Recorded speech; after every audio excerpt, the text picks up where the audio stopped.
cuestión. Ya me voy en el encuentro de Alfredo Sayá. ¿Cómo te va, Alfredo? Bien, muy bien. Un gusto tenerte, la No, verdad por favor, que siempre gusto es para un mí. gusto tenerte. Bueno, como una vez más los datos de la realidad, hoy todos decían, 2010, mirá vos cómo la educación cae, nunca decían que eran datos del 2019 que correspondía al periodo macrista, ¿no? Bueno, en general siempre el relato de la derecha, de los sectores conservadores, es de confusión, es una confusión deliberada. eh, digamos, limitan un análisis de lo que fue su gestión. Yo lo escuchaba ahí cuando vos lo presentabas a Alfonso Pratgay. Y es notable porque, digamos, no solamente es a nivel del fracaso, digamos, político, sino también conceptual. Si recordás, él antes de asumir dijo: el dólar está al precio del blue, los precios están Claro. al precio del blue. O sea que cuando nosotros unifiquemos el mercado de cambio, y que fue así, llevaron el dólar de 9,40 a casi 14 pesos, no iba a haber shock inflacionario. Falso. Claro, Entonces ocurrió todo lo contrario. Claro, hubo shock inflacionario porque los precios de la economía, gran parte de los precios de la economía, no se fijan por el dólar blue, se fijan por el tipo de cambio oficial. Claro. Uno puede discutir después, bueno, está bien ese tipo de cambio oficial, puede estar más alto, tiene que estar más bajo, como quieras. Ahora bien, mentir que gran parte de los precios están fijos al precio blue, bueno, claramente muestra inoperancia, ignorancia o una cuestión deliberada para generar una transferencia de ingresos fenomenal hacia los sectores concentrados, vinculados con las exportaciones y grandes tenedores de dólares. Pienso que es esto último. Totalmente, claro, totalmente, para esos sectores juegan. Pero además, Alfredo, qué bronca que da cuando generan estos climas de incertidumbre, porque ellos saben, los dos fueron ministro de Economía, Pratgay, presidente del Banco Central, que hoy las normas consolidan depósito y te aseguran, y salieron a sumarse a estas versiones ridículas de que podían tocar los depósitos en dólares, ¿no? Sí, Gato, y tiene costos, ¿eh? No es que no tuvo costos. Hoy las reservas bajaron casi 500 millones de dólares. Y de ese total, 400 millones tenés que atribuirlos a esta fake news. Y que además no es que salieron rápidamente, digamos, en los medios, como bien vos lo expresaste y lo mostraste, es a decir, no, esto es una barbaridad, esto es mentira, y rápidamente bajarlo, ¿no? Al revés, se viralizó esa mentira. Se quedó ahí el Banco Central y el gobierno tardó en salir al cruce de estas versiones antojadizas. Entonces tiene costos, claro. Claramente, digamos, lo que vos mencionabas a nivel del relato, ese relato mentiroso, esos análisis de confusión deliberada, tiene costos económicos. La mentira respecto a las proyecciones económicas también tiene costos. Claro. ¿Por qué? Porque un empresario dice, y bueno, si tal economista a quien le cree, dice que la economía no va a crecer tanto, y bueno, por ahí no invierto tanto.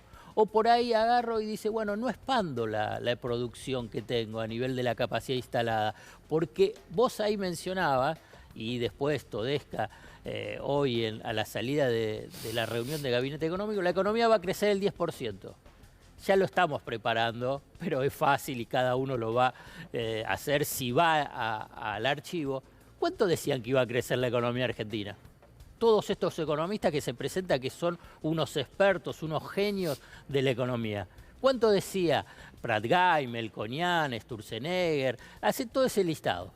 ¿Cuánto decía que la economía iba a crecer en este 2021?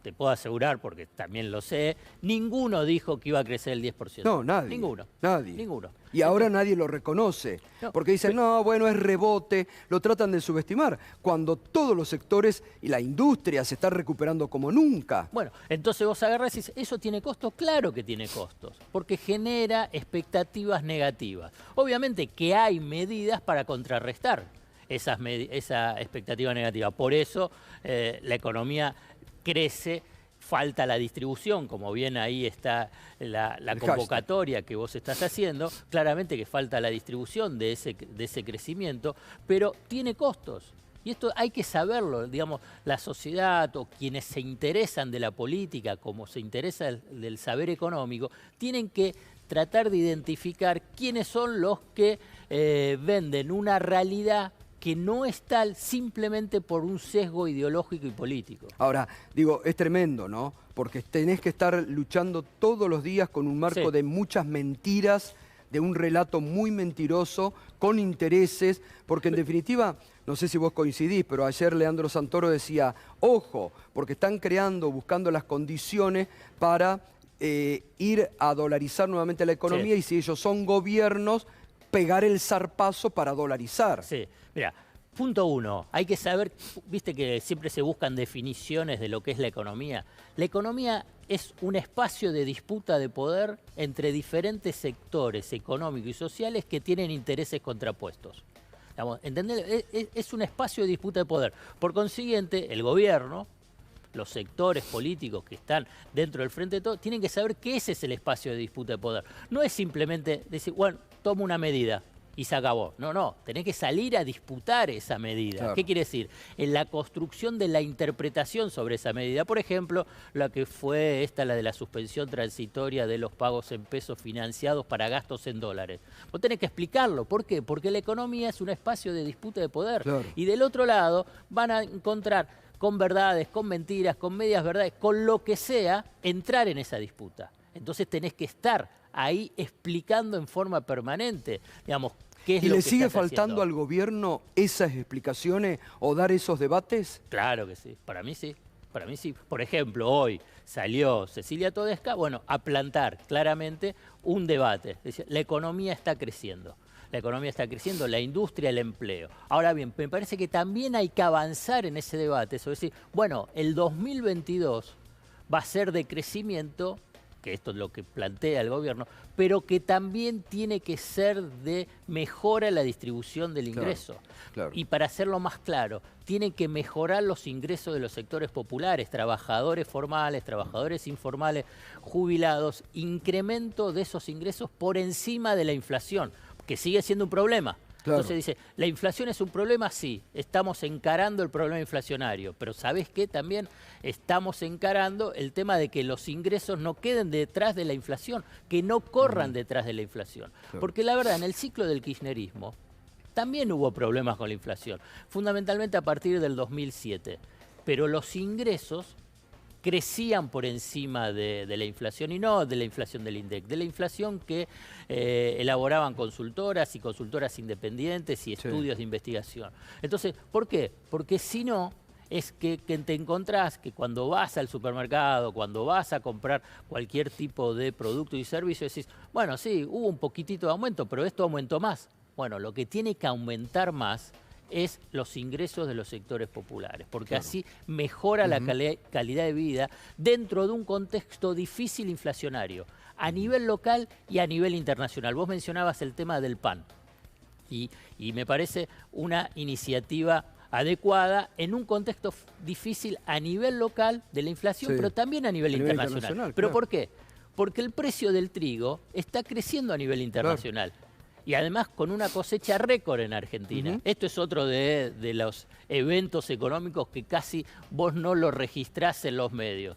La cosecha de trigo en Argentina está en una cosecha que supera los máximos pasados. Bueno, fíjate, eso no se cuenta, se cuentan los lamentos del campo, que no tienen nada para lamentar porque están ganando a rolete, ¿no? Digamos, es más de 20 millones de toneladas en la zona núcleo y central donde está la siembra y cosecha de trigo, tiene rindes extraordinarios de 55 quintales por hectárea. Todos estos datos que te estoy dando es una nota perdida que vos la podés encontrar Claro. en La Nación, Sí. porque obviamente que es su público, Claro. pero la tenés que encontrar porque no está dentro de sus principales titulares cuando es una noticia muy importante Muy para importante. Argentina. Es muy Claro. importante para Argentina, más cuando es el tema del trigo. Entonces te queda un excedente de exportación. Hay 7 millones de toneladas que van a ser para el mercado interno.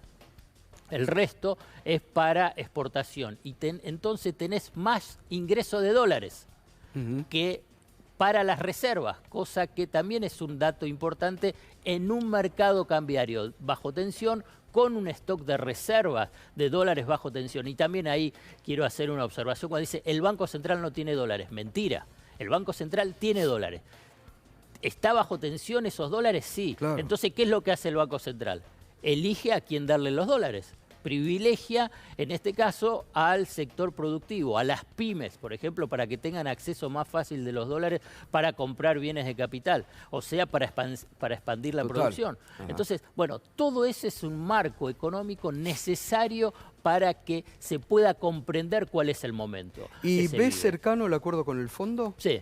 Sí, sí. Cierra antes de fin de año. Sí, el acuerdo con el fondo se cierra. El tema es qué tipo de acuerdo se cierra con el fondo. A ver, para que quede claro, digamos, cualquier acuerdo con el fondo es malo. Es malo para la Argentina. Es malo. Está claro. Entonces, haber vuelto ¿cuál es al el menos fondo, malo? Claro, haber vuelto al fondo ya es pésimo. Claro, es pésimo. Eso y lo vamos a tener. Digamos, exacto. Para mí es, obviamente, es personal, es la peor herencia económica que dejó el macrismo. Total. Porque no coincido. es para un año, 2 años. Para el resto de tu vida. Entonces, y que limita la política económica.